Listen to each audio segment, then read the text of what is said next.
the news out of Pittsburgh, the Steelers put on their Twitter account that the new head coach, the new quarterback of the Pittsburgh Steelers is Russell Wilson.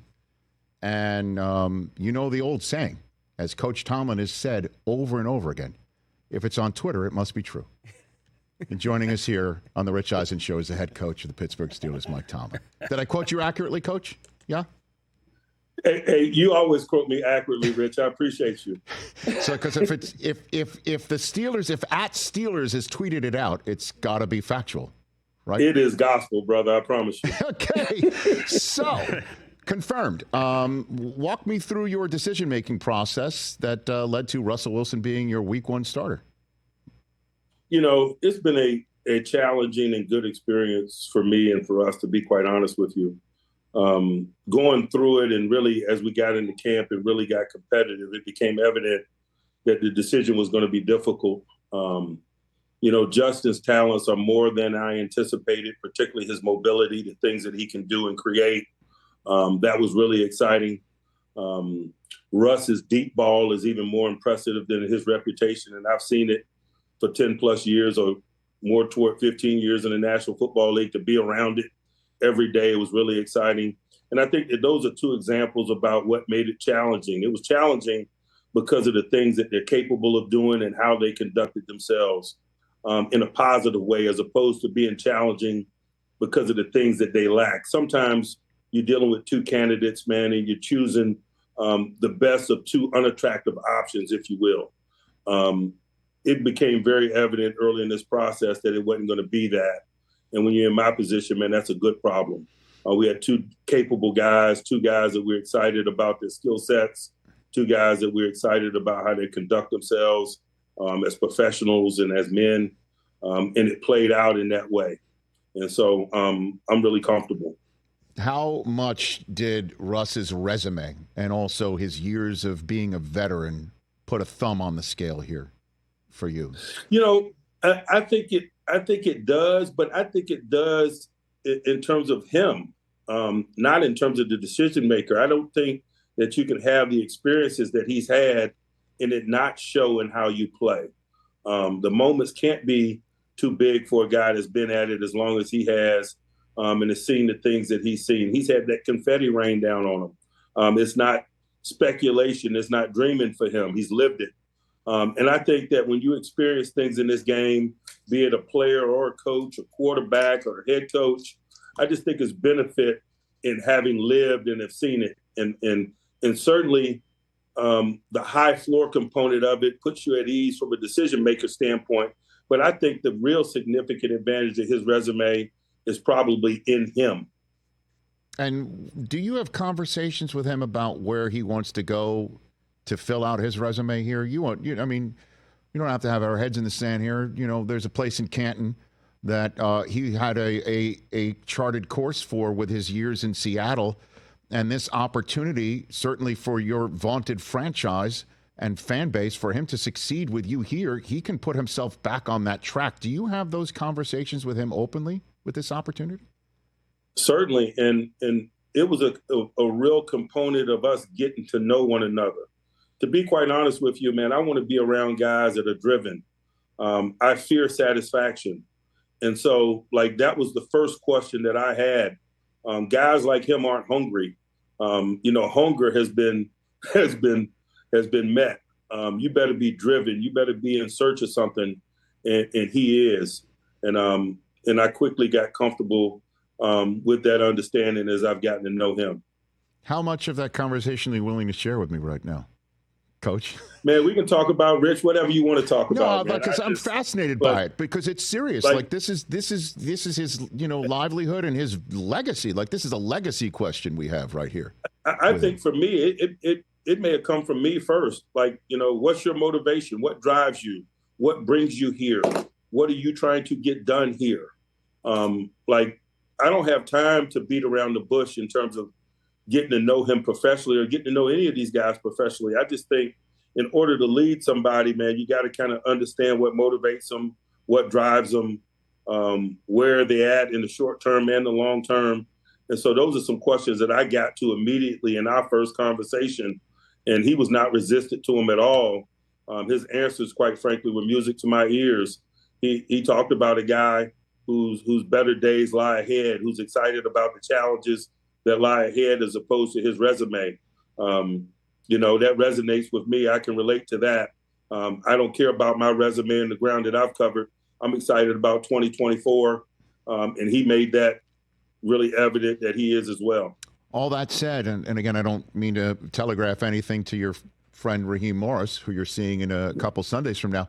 Is there a Justin Fields package still, do you think? Hey, my friend Raheem Morris better be ready for a Justin Fields package. I'll just say that.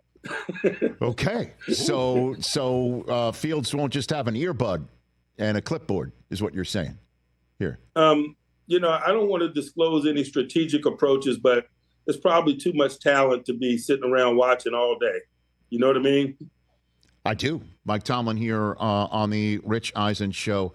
What about up front? Again, you had Nate Herbig come down with a season-ending injury, and when you draft somebody like Zach Frazier in the second round, you might not be sitting here thinking that's my starting my starting center for Russell Wilson in week one. But sure enough, that's the way it is working. What about his readiness, Coach?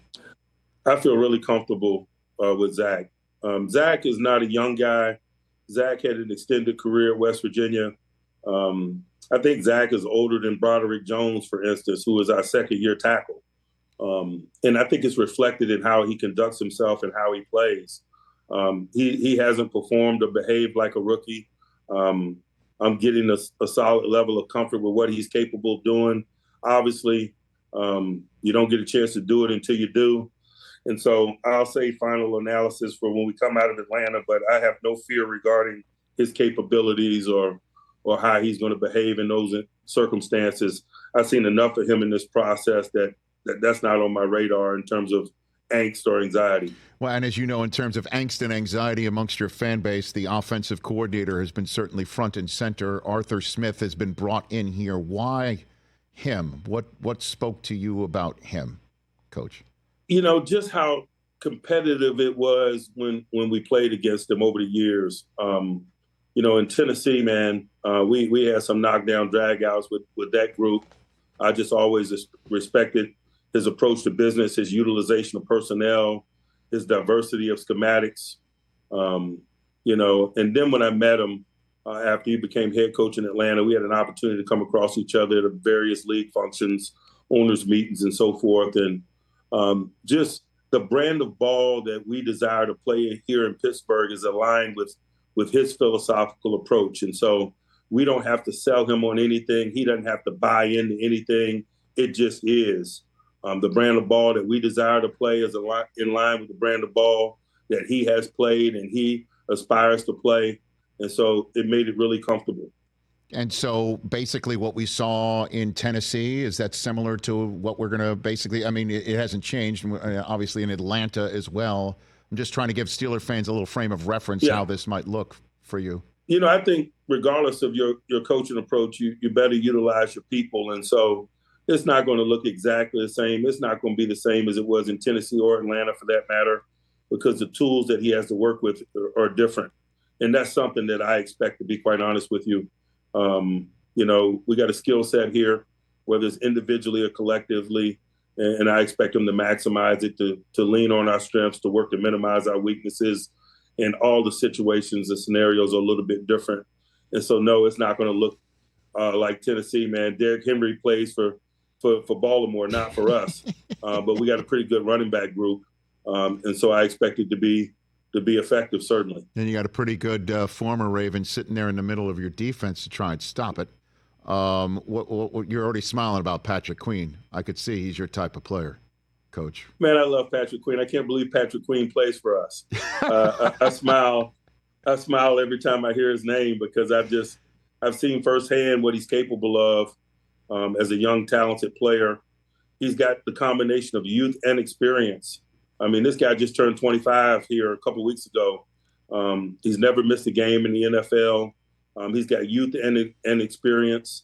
Man, he can do a lot of things. He can run and cover and blitz.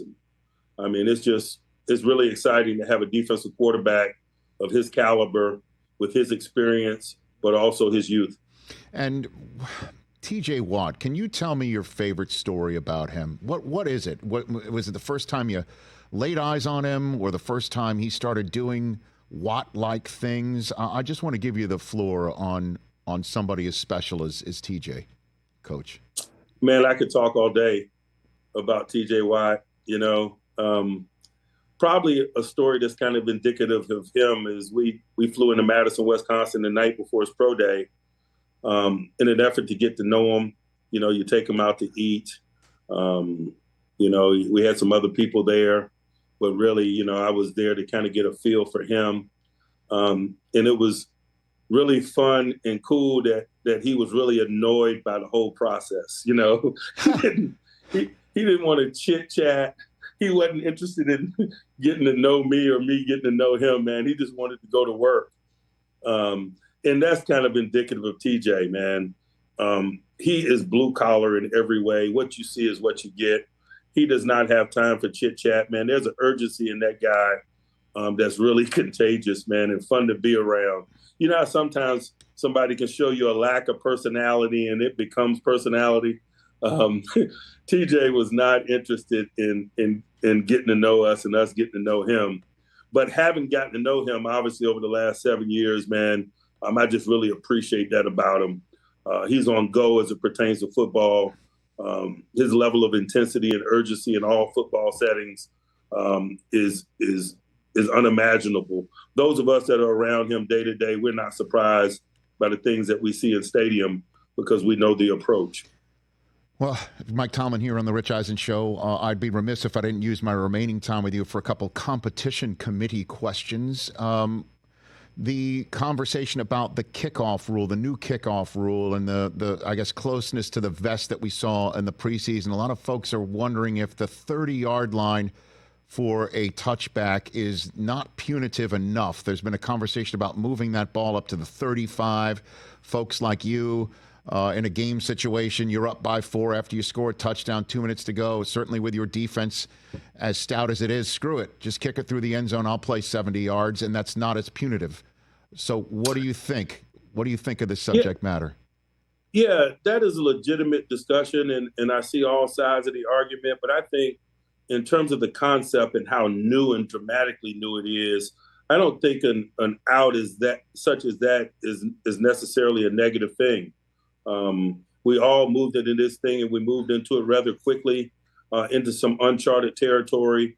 And to me, that touchback with the ball spotted at the 30-yard line is probably an appropriate out. If we at all are uncomfortable with the trajectory of this thing, or we don't have enough familiarity with it in the most significant moments, and so that's my attitude regarding it. I'm excited about the new concept. I don't live in my fear. I live in my hopes. And so we've stacked our chips appropriately in that regard, man. I'm excited about C. Patterson, man. We went out there and signed him about 10 minutes after that rule pass, for example. Yeah, because that's got Cordero Patterson written all over it. He just creases one spot, and off he goes one-on-one with the kicker, and that's a wrap. I'd like to be a part of that history. You know what I mean? I've seen that from afar over the course of his career. I'd like to be a component of it, to be a part of it. But in terms of spotting the ball at the 30 or 35, I think all of those things are debatable. In terms of where we are right now, I see the rationale behind it because this is an unfamiliar play, and that's probably an appropriate way to get out of an unfamiliar play largely for all of us if it gets uncomfortable in any way.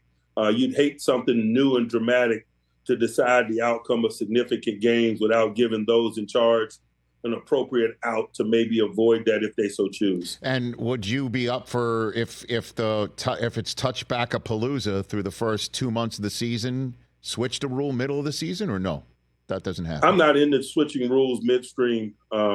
Just philosophically speaking, I think it messes with the competitive fairness of the game. Some people have bye weeks early, some people don't. I just think that mid-season rule changes, man, are taboo. from my perspective. Okay. And then let's talk about you a little bit here, if you don't mind. Did you get anybody knocking on your door during the playing season and when you signed your contract to extend in Pittsburgh for TV, media? Anybody knocking on your door for that, Coach? Hey, people knock on my door all the time, man. But believe me, if they knew me, they probably wouldn't. I am no threat to you, Rich. I promise you, man.